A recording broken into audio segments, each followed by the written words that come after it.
Irmãos, gostaria já de convidar o Tiniel, nosso preletor dessa tarde. Gostaria de orar por ele e vamos iniciar a nossa plenária. Deixa eu orar por ele.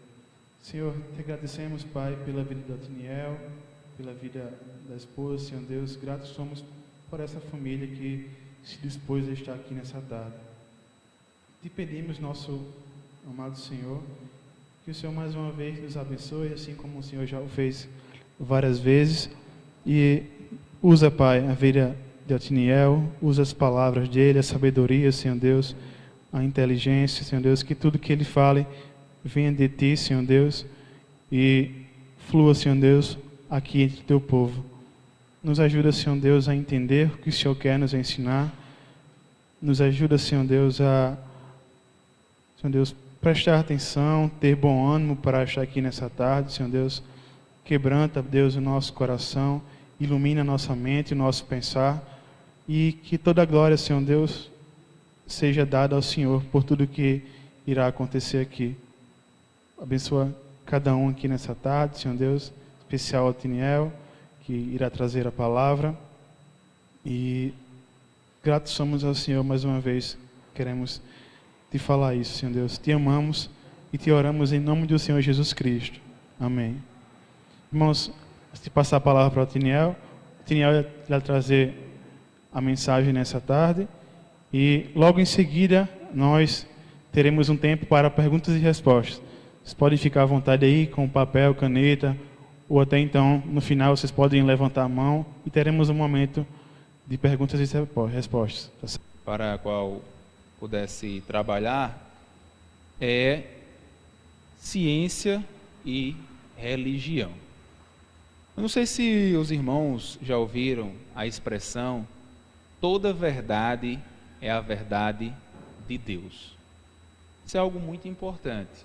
A verdade, por si só, ela subsiste.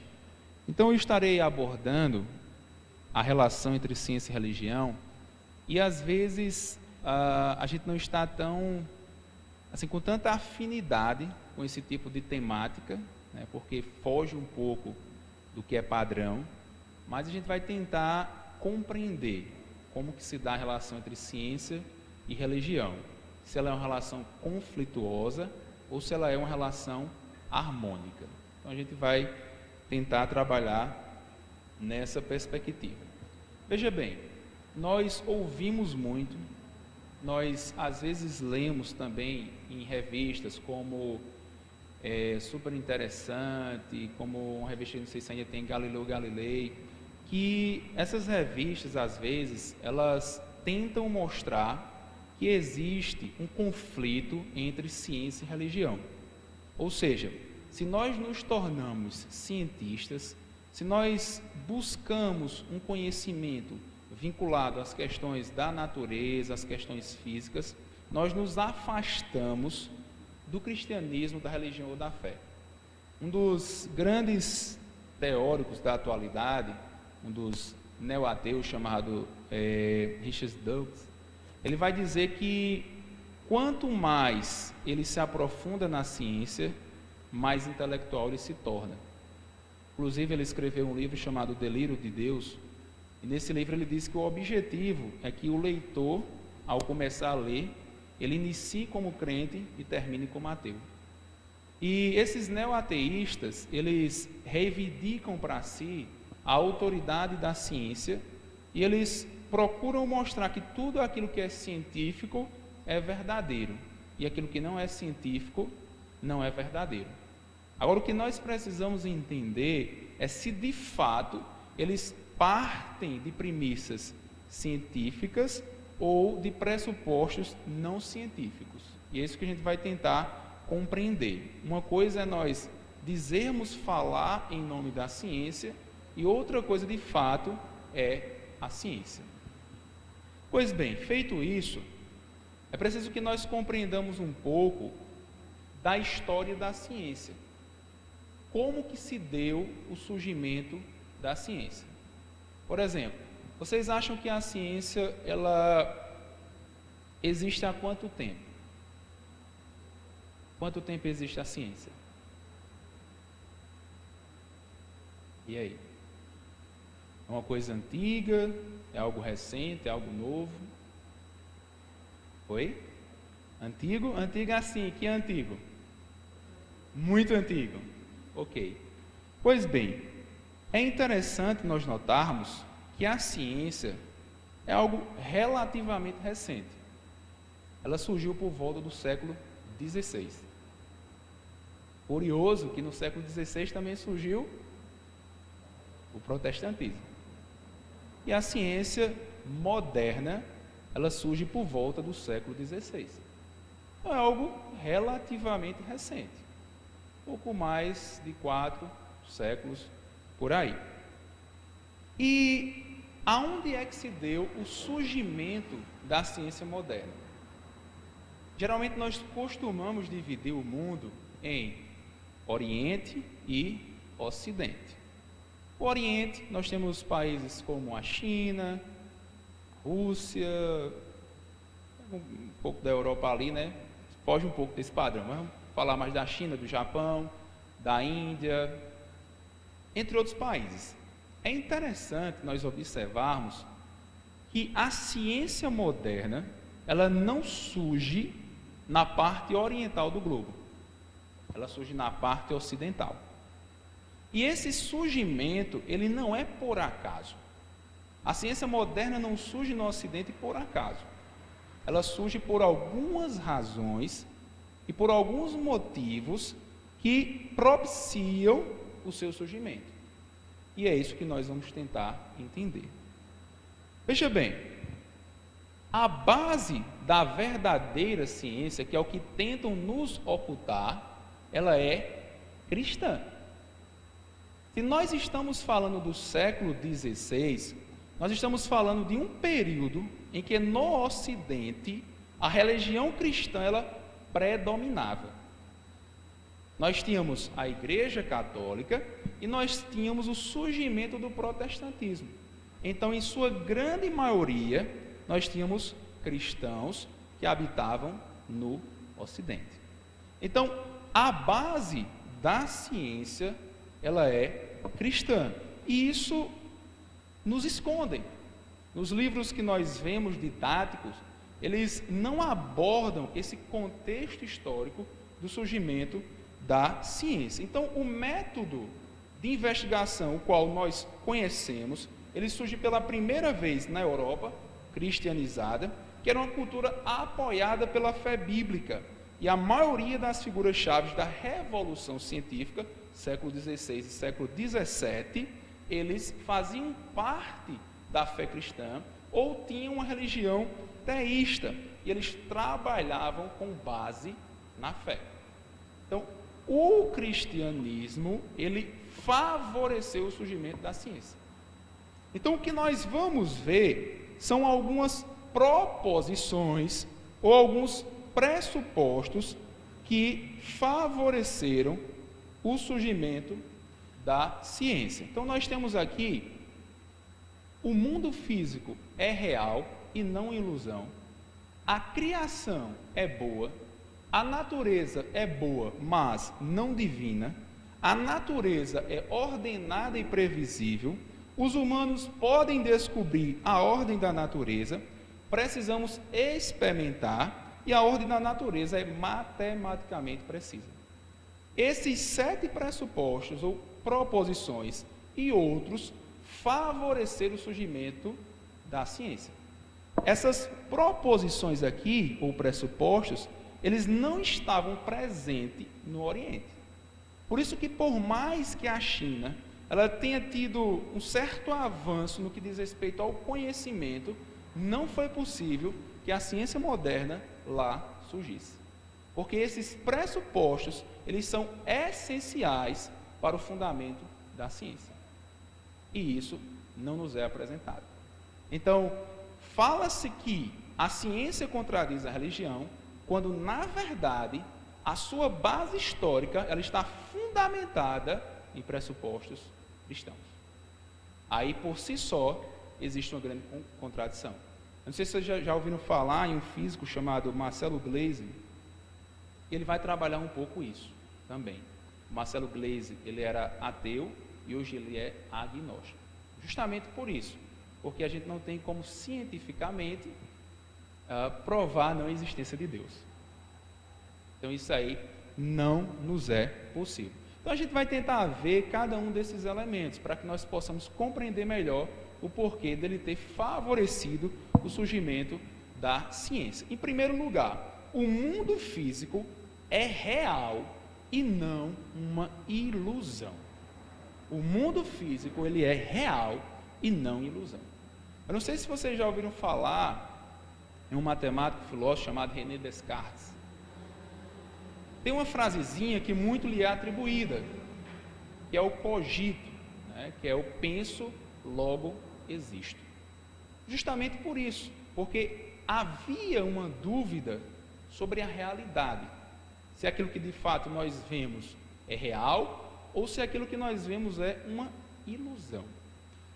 E aí, a fé cristã, ela vai dar base para mostrar que o mundo é real. A ciência é o estudo da natureza e para que seja possível, a ciência depende da atitude do indivíduo em relação à natureza.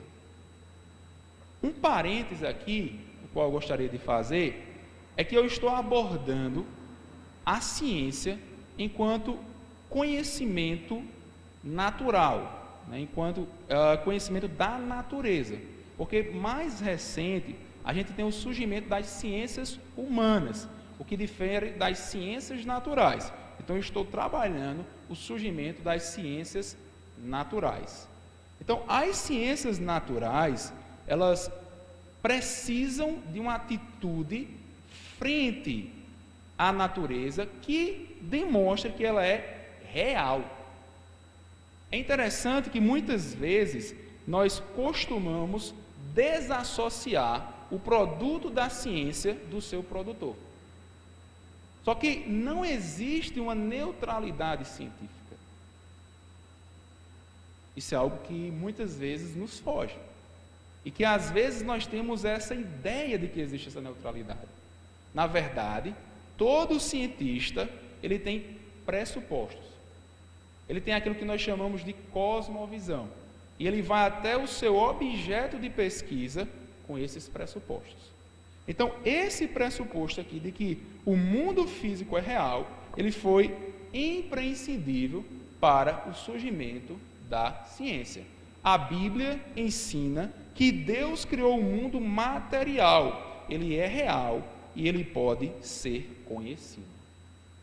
É isso que a palavra de Deus nos ensina. Observe bem, vários outros sistemas, eles consideram que a natureza é irreal, que a natureza, ela é uma ilusão. Então, como que um cientista que nasceu numa cosmovisão, que defende que a natureza é irreal, ele vai pesquisar algo? Você já viu algum cientista que pesquisa aquilo que não existe? Quando eu digo não existe, não é no sentido de hipótese, porque geralmente o método científico, ele parte de hipóteses, mas eu digo é o que não existe de fato. Então, se em algumas cosmovisões a realidade ela inexiste, ela não é real, por que pesquisar algo que não é real? Então, Deus criou o mundo material e ele é real. Se o mundo material é real, eu posso pesquisá-lo, eu posso estudá-lo. Então, esse pressuposto, essa proposição, ela favoreceu o surgimento da ciência no Ocidente. Diversas formas de panteísmo e idealismo ensinam que coisas finitas e específicas são apenas manifestações dele, o ser absoluto e infinito. O que é que o panteísmo ensina? Que Deus é tudo e tudo é Deus. Não sei se vocês já assistiram aqui Avatar. Não o desenho, mas o filme. Alguém já assistiu Avatar? Vocês observaram que a cosmovisão de Avatar ela é panteísta? E se vocês observaram que chega um determinado momento, eu não lembro o nome agora lá do personagem, que ele se conecta com a grande árvore. Vocês lembram disso? Ele se conecta com a grande árvore. porque isso passa a ideia de que havia uma conexão com toda a natureza. Tudo era Deus, digamos assim. Então, uma visão panteísta, ela é um impedimento para o surgimento da ciência. Muitas pessoas vão tentar enquadrar a visão panteísta na física quântica. Aí é uma outra questão. Porém, em seu surgimento, ela era impossível. Além do mais, há uma outra visão, que é o animismo. O que é que o animismo ele prega? Ele prega que o sol é Deus, que o rio é Deus, que as coisas são Deus. Ela é um pouco diferente do panteísmo. Então, o sol, a lua, os rios, eles não devem ser investigados, eles devem ser adorados. Então, se eu tenho um pressuposto animista, ele não vai favorecer a investigação científica. Muito pelo contrário, ele vai favorecer o misticismo. Então, essa primeira proposição, ela é fundamental para o surgimento da ciência. O mundo, ele é real, ele é material e ele necessita ser examinado. Então, esse é um dos primeiros pontos em que o cristianismo ele favorece o surgimento da ciência. O segundo é que a criação é boa. Não basta somente eu saber que o mundo existe, mas também saber que tudo quanto Deus criou é bom. Por isso que ele deixou registrado no livro de Gênesis capítulo 1, que tudo aquilo que ele havia criado era bom. A ciência não se baseia apenas nas convicções metafísicas, mas também nas convicções relacionadas ao valor. Qual é a importância disso? Veja bem, para os gregos, olha o que é que os gregos eles pensavam. Eles pensavam que o mundo material era equiparado ao mal e era desordenado. Então, veja bem, a gente tem uma cosmovisão cristã que diz: Deus criou o mundo e o mundo é real, mas ele não é apenas real, ele também é bom. E nós temos uma outra cosmovisão que diz que o mundo ele é mau e desordenado. Se vocês verem um pouco o período da filosofia clássica, nós vamos observar que por mais que Aristóteles, por mais que Sócrates, por mais que Platão, por mais que outros filósofos da época, eles amassem o conhecimento, mas eles não usavam um método que veio surgir no período da ciência moderna, que era o método experimental. Eles trabalhavam com a dedução lógica, eles trabalhavam com a contemplação da natureza. Então eles, digamos assim, supunham, eles pensavam que as coisas aconteciam de determinada forma. E isso é diferente na perspectiva cristã. Então, outro ponto também, o trabalho manual era relegado aos escravos, enquanto os filósofos procuravam levar uma vida de ócio a fim de buscar as coisas mais elevadas.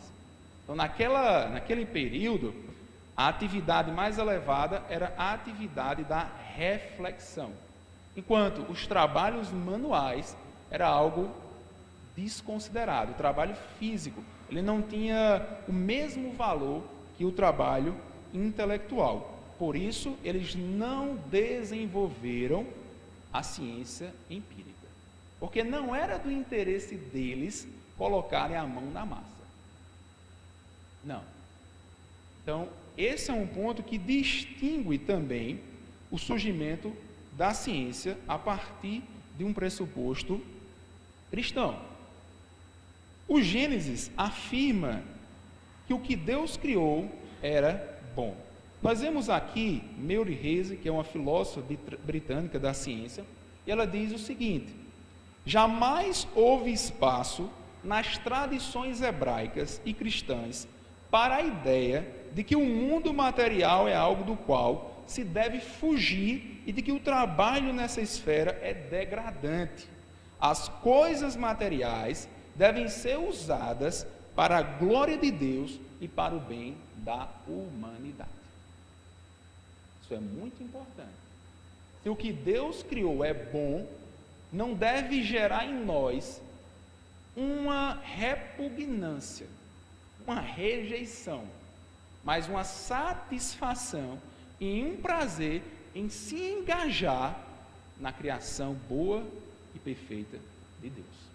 Isso é fundamental para o exercício científico. Esse é o segundo pressuposto, ou a segunda proposição. Um dos cientistas da época, Johannes Kepler, que é um astrônomo, ele vai dizer o seguinte: graças te dou, Criador e Deus, pois tu me concedestes essa alegria em tua criação, e me alegro nas obras de tuas mãos.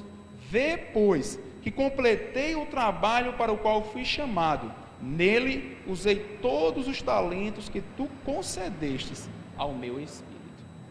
Então, observe a postura desse cientista cristão frente à natureza. Uma postura de contentamento, de prazer em estudar, em conhecer aquilo que Deus criou, aquilo que Deus formou. A terceira proposição é que a natureza, ela não é apenas boa, mas ela também não é divina. Além da natureza ser boa, ela não é divina. Não é a qualidade de divino que torna a natureza boa. Não. Nós vamos observar que esse ponto, ele difere das duas filosofias que eu falei, que é o animismo e o panteísmo. Olha que coisa importante. Ao desdivinizar a natureza, o cristianismo transformou-a de um objeto de medo e de adoração em um possível objeto de estudo científico. Como eu iria examinar o Sol, a Lua, sendo eles uma divindade? Já pensou, eu pegava um telescópio e eu iria bisbilhotar uma divindade? Eu iria estudar uma divindade? Não dá muito certo, né, nessa perspectiva. Então isso acabou favorecendo o surgimento da ciência, a divinização do mundo. Olha o que é que diz Robert Boyle. Eu não sou muito bom no inglês, não. Qualquer coisa aí, viu, Tarcísio? Pode falar, viu? A tendência de considerar a natureza sagrada tem sido um impedimento desanimador para estudá-la. Isso nós já estamos falando do século XVII. Então ele já tinha essa concepção enquanto cientista de que a ideia de que a natureza é divina não propicia o estudo científico.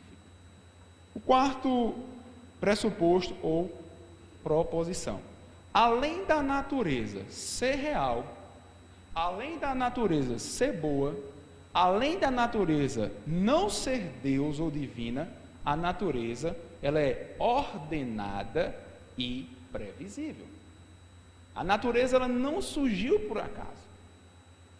Ela tem uma ordem. Por isso que é possível nós falarmos da rotação da Terra. Por isso que é possível nós falarmos dos movimentos dos planetas em forma de elipse. Por isso que é possível nós falarmos que a Lua, as fases da Lua, ela interfere no mar. Porque isso é algo ordenado. É algo previsível.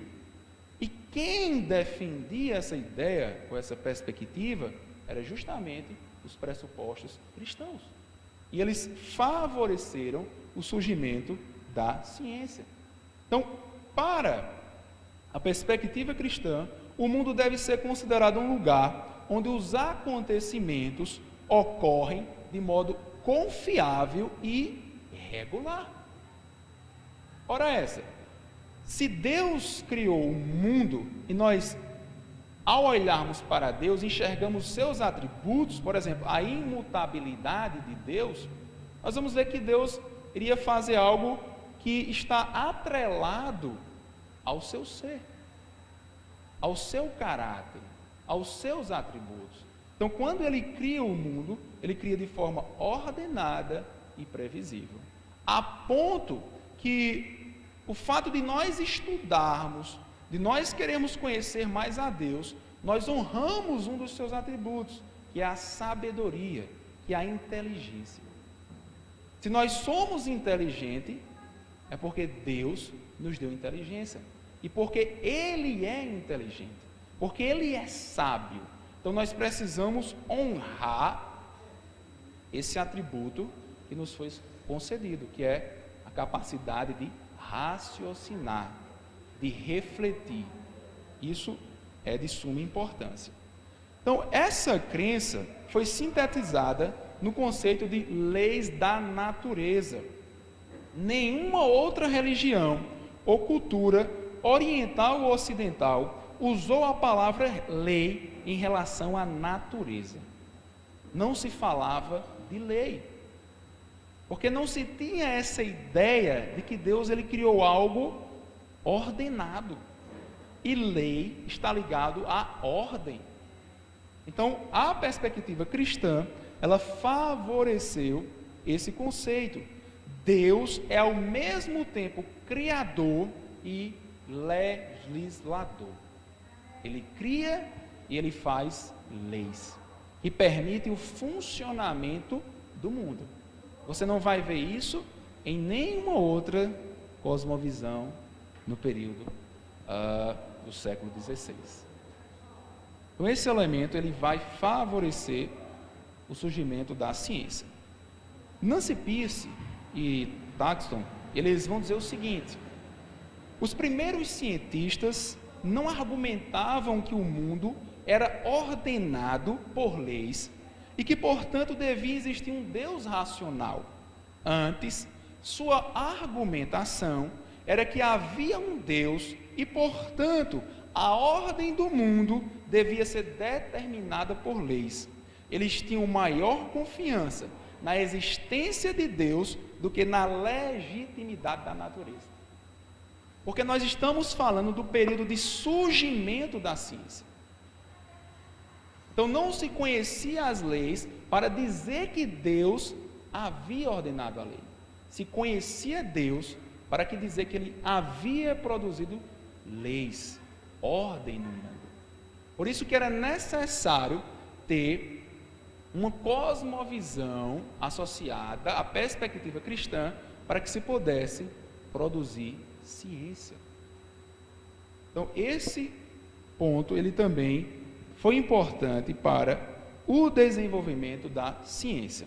E o quinto ponto, a quinta proposição, é que os humanos podem descobrir a ordem da natureza. Isso aqui é muito importante. A natureza, ela não é apenas ordenada, mas ela é passível de ser conhecida. Ela não é apenas ordenada, ela não tem apenas leis, porque, veja bem, Deus poderia criar um mundo ordenado e previsível, mas nos tornar incapaz de conhecer a ordem desse mundo. E Ele faz o contrário. Ele nos possibilita o conhecimento da ordem desse mundo. Os primeiros cientistas tinham que supor, pela fé, que a ordem da natureza pode ser descoberta pela mente humana. Eles tinham que ir com esse pressuposto. Não, é possível eu conhecer as leis da natureza. Existe essa possibilidade, tendo em vista que o mundo ele não é uma ilusão, tendo em vista que o mundo não é irreal.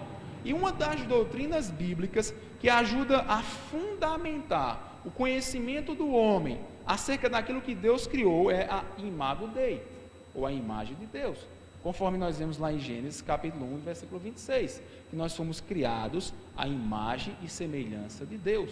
Então, se nós somos criados à imagem e semelhança de Deus, nós temos a capacidade de conhecer aquilo que Deus criou. Isso é imprescindível para o surgimento da ciência. Isso, por exemplo, difere do que os chineses acreditavam acerca da natureza. Para eles, a natureza tinha até um pouco de ordem, porém, essa ordem era inerente e ela não poderia ser conhecida pela mente humana. A mente humana não poderia conhecer o funcionamento do mundo, como as coisas no mundo, elas aconteciam. Então isso se tornava um impedimento para o surgimento da ciência. O sexto pressuposto, ou proposição, é que nós precisamos experimentar. Nós precisamos colocar a mão na massa e saber aquilo que Deus criou.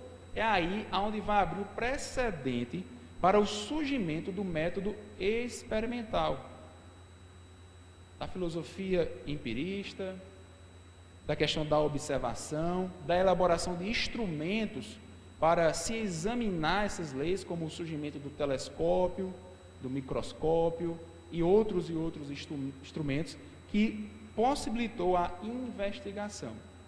E esse ponto aqui, ele é possível porque no final da Idade Média estava surgindo uma teologia que se baseava na vontade de Deus, que era denominada voluntarismo. O que é que o voluntarismo pregava? Ele dizia que todas as coisas, ou tudo que acontecia, era único e exclusivamente pela vontade de Deus. Não era por nenhuma outra necessidade, a não ser a vontade de Deus. Deus criou todas as coisas livre, e Ele não precisa de nenhuma necessidade lógica. Então, não podemos obter conhecimento de sua criação pela dedução lógica. Nós precisamos investigar, nós precisamos experimentar, e não apenas especular. E não apenas tentar deduzir de forma lógica como as coisas acontecem. Nós devemos sair, olhar, observar e experimentar. O voluntarismo, ele favoreceu ao método experimental. Só um parênteses, porém, esse voluntarismo ele surgiu no final da Idade Média, mas teologicamente a gente entende que ele tem algumas dificuldades, mas isso não anula a importância que ele teve na sua época para o surgimento da ciência ou do pensamento científico, como nós entendemos atualmente. E a sétima e última razão que favoreceu o surgimento da ciência é que a ordem da natureza, ela é matematicamente precisa. Ela é matematicamente precisa. Então nós podemos fazer cálculos para entender como se dá o movimento no mundo, para saber como que as coisas acontecem no mundo. Então a ciência moderna depende da ideia de que a ordem da natureza é precisa, pode ser expressa em fórmulas matemáticas. Em todas as outras religiões, a criação do mundo começa com algum material pré-existente que os deuses não podem controlar completamente. Então, se o mundo ele surge por acaso, nada garante que as coisas amanhã possam acontecer como aconteceram hoje. Porém, na perspectiva cristã, se Deus criou o mundo, e Ele criou de forma ordenada e de forma previsível, é possível que nós possamos conhecer através dos cálculos matemáticos, uma vez que Deus ele é o sustentador do mundo, e Ele não vai, digamos assim, mudar de uma hora para outra. O mundo nasce completamente da mão de Deus, e está completamente sob o seu comando. Como resultado, os cristãos esperavam que a ordem da natureza fosse matematicamente precisa. Olha o que é que disse aqui um fragmento acerca de Copérnico. Quando Copérnico propôs que os planetas se movem ao redor do Sol e não da Terra, na verdade ele não tinha nenhuma evidência empírica desta nova hipótese. O telescópio ele foi ser potencializado por Galileu Galilei, que foi após Copérnico. Então, quando Copérnico sugeriu que o mundo, digamos assim, que a Terra girava em torno do Sol, ele não visualizou isso. Ele fez cálculos matemáticos para chegar à conclusão de que a Terra girava em torno do Sol. E por que para ele isso era mais viável? Porque os cálculos matemáticos da Terra girando em torno do Sol eram muito mais precisos do que o Sol girando em torno da Terra. Então, uma vez que Deus criou o mundo de forma a ser preciso matematicamente,